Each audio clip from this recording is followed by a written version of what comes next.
आज के इस छोटे लेक्चर में हम चर्चा करेंगे रूरल हेल्थ केयर के बारे में।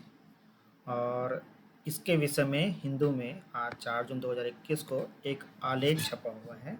हम उसी के आधार पर भारत में जो रूरल हेल्थ का स्ट्रक्चर है उसके ऊपर चर्चा करेंगे और ये भी देखेंगे कि उसमें कितनी कमी है, और ये भी हम वो करेंगे कि इसमें सुधार करने के लिए हम क्या क्या कर सकते हैं। तो जो आलेख है इसे भूपेंद्र सिंह हुड्डा ने लिखा है, जो कि हरियाणा के पहले पूर्व चीफ मिनिस्टर रह चुके हैं।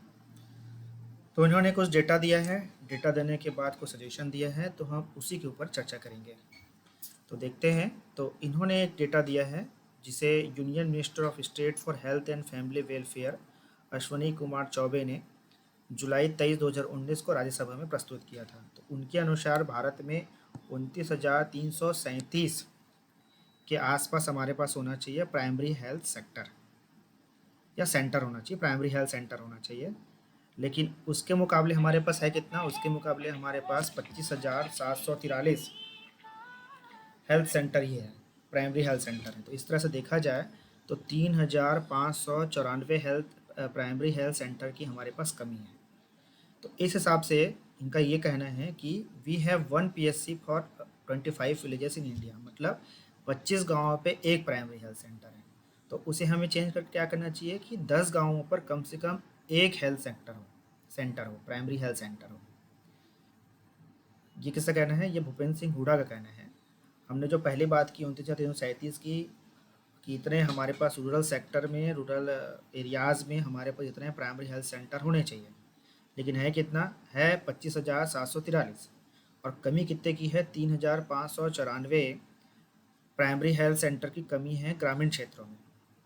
तो इस हिसाब से 25 गाँव में एक प्राइमरी हेल्थ सेंटर है। तो उनका यह कहना है कि इसके जगह पर यह हो तो ज़्यादा अच्छा होता कि कम से कम 10 गाँवों के ऊपर एक हेल्थ सेंटर हो, एक प्राइमरी हेल्थ सेंटर।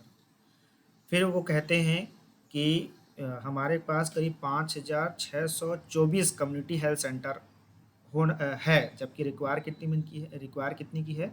रिक्वायर है 7,322 की। मतलब हमें 7,322 कम्युनिटी हेल्थ सेंटर की ज़रूरत है, सामुदायिक स्वास्थ्य केंद्र की ज़रूरत है, लेकिन है कितना? हमारे पास सिर्फ 5,624 है, मतलब यहाँ भी कमी है। इसके अलावा ये बोलते हैं जो कम्युनिटी हेल्थ सेंटर है उसमें करीब 81.8% स्पेशलिस्ट की कमी है, मतलब वहाँ स्पेशलिस्ट है ही नहीं। मान के चलिए करीब 20% ही स्पेशलिस्ट है वहाँ पे। जबकि जो ह्यूमन डेवलपमेंट रिपोर्ट 2020 जो आया था वो बताता है कि भारत में 10,000 व्यक्तियों पर केवल 8 बेड है, और वहीं हम चाइना को देखें तो 10,000 व्यक्तियों पर 40 बेड हैं। इस तरह से हम चाइना से इस मामले में बहुत पीछे हैं, और बेड्स कम थे। यही एक समस्या, यही एक वजह थी जिसकी वजह से बहुत सारे लोगों की जान चली गई। अभी कोरोना पैंडेमिक के समय में जब अपने पीक पर था, लोगों को बेड ही नहीं मिल पा रहा था। क्यों नहीं बेड मिल पा रहा था? उसका कारण ही ये है कि भारत में 10,000 लोगों पर 8 बेड है हॉस्पिटल्स में। तो उसके बाद वो आके बोलते हैं कि भारत में अगर 139 करोड़ पॉपुलेशन है, तो उसमें से जो 91 करोड़ पीपल हैं वो कहाँ रहते हैं? वो गाँवों में रहते हैं। करीब 6,49,481 गाँवों में रहते हैं। जो 91 करोड़ पीपल हैं, 91 करोड़ जो पीपल हैं वो भारत के 6,49,481 गाँवों में रहते हैं। और इसमें 91 करोड़ पीपल के अतिरिक्त वो लोग भी हैं, 10% करीब वो लोग भी हैं जो अर्बन क्षेत्रों में रहते हैं, शहरी क्षेत्रों में लेते हैं, लेकिन गाँवों और शहरों के बीच में अप डाउन करते रहते हैं। तो इनके हिसाब से देखा जाए तो देखिए भारत में कितनी ज़्यादा कमी है प्राइमरी हेल्थ सेंटर की और कम्युनिटी हेल्थ सेंटर की। तो ये बोलते हैं कि ये तो पेंडेमिक का प्रॉब्लम तो है ही, लेकिन फिर आगे वो बताते हैं कि भारत में बहुत तेज़ी से नॉन कम्युनिकेबल डिजीज़ भी फैल रहा है, रोग फैल रहे हैं, मतलब गैर संक्रमण वाले रोग भी फैलते जा रहे हैं। तो इसके अंतर्गत कौन कौन से आएंगे आपके? इसके अंतर्गत आपके आ सकते हैं हार्ट से संबंधित समस्याएं, श्वसन तंत्र से संबंधित समस्याएं, कैंसर। तो ये जो इस टाइप से जो रोग होते हैं उसे हम गैर संक्रमणकारी रोगों के अंतर्गत रखते हैं, और भारत में तेज़ी से बढ़ रहा है। दुनिया में जो 71% जो टोटल डेथ हो रहा है, उसमें से जो 71% जो डेथ है, करीब 41 मिलियन लोगों की जान इस नॉन कम्युनिकेबल बीमारी की वजह से जा रही है। नॉन कम्युनिकेबल बीमारी की वजह से जा रही है। और भारत में करीब 5.87 मिलियन लोगों की मौत इसी वजह से हो जा रही है, नॉन कम्युनिकेबल डिजीज़ की वजह से हो जा रही है, जो कि कुल मौतों का कितना है, 60% है।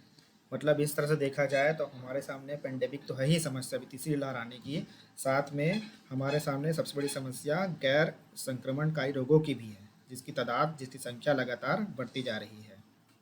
और ऐसे लोग जो गैर संक्रमणकारी रोगों से ग्रसित है, जैसे कैंसर से, हार्ट के प्रॉब्लम से, कोलेस्ट्रॉल के प्रॉब्लम से, तो उन लोगों के ऊपर खतरा और ज़्यादा बढ़ जाता है पेंडेमिक के दौरान। और अभी हमने देखा कि भारत में जो अधिकतर मौतें हुई हैं उन लोगों की हुई हैं जिनको पहले से कोई समस्याएं थी, चाहे उनको श्वास की समस्या रही होगी, या फिर उनको कैंसर रहा होगा, या फिर उनको हार्ट की कोई प्रॉब्लम रही होगी, या शुगर रहा होगा, उनके ऊपर बहुत ज़्यादा समस्याएं आ गई हैं, उनकी मौत बहुत ज़्यादा हुई है अभी पेंडेमिक में, कोरोना पेंडेमिक में। तो वो आगे बोलते हैं, अ, भारत में अगर लोगों को स्वस्थ रखना है तो आपको जो ढांचा जो हमारा बना हुआ है कि सब हेल्थ सेंटर, फिर प्राइमरी हेल्थ सेंटर, फिर उसके बाद कम्युनिटी हेल्थ सेंटर, उसके बाद जो जिला लेवल पे जो हेल्थ सेंटर होता है वो, तो इन सबको दुरुस्त करना पड़ेगा। उनका कहना है कि अगर इन सबको समस्याओं को दूर करना है तो उनको दुरुस्त करना पड़ेगा। वो बोलते हैं अगर हम सब हेल्थ सेंटर पे ही बहुत अच्छा काम कर ले तो बहुत कम लोगों को ही प्राइमरी हेल्थ सेंटर जाने की जरूरत पड़ेगी, और प्राइमरी हेल्थ सेंटर में बहुत अच्छा काम कर लें तो बहुत कम लोगों को ही जो है कम्युनिटी हेल्थ सेंटर में जाने की ज़रूरत पड़ेगी।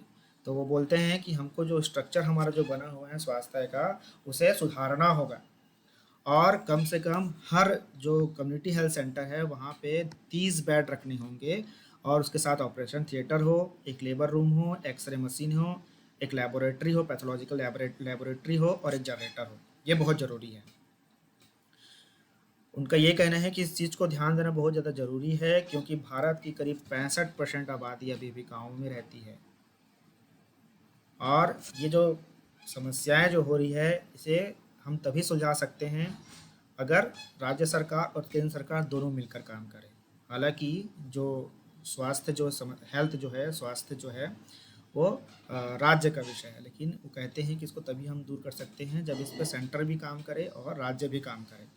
इसके अलावा जब फंडिंग की जा रही हो तो इस बात को भी देखना ज़रूरी है कि वो फंडिंग सही जगह लग रहा हो। इसके लिए ऑडिट होना चाहिए। ऑडिट किया जाएगा तब पता चलेगा कि जो पैसा स्टेट और सेंटर ने भेजा है रूरल हेल्थ सेंटर के सिस्टम को सुधारने के लिए, वो सही जगह लगा है कि नहीं। तो आज के वीडियो लेक्चर में इतना ही। अगले वीडियो लेक्चर में हम एक नए टॉपिक पर चर्चा करेंगे।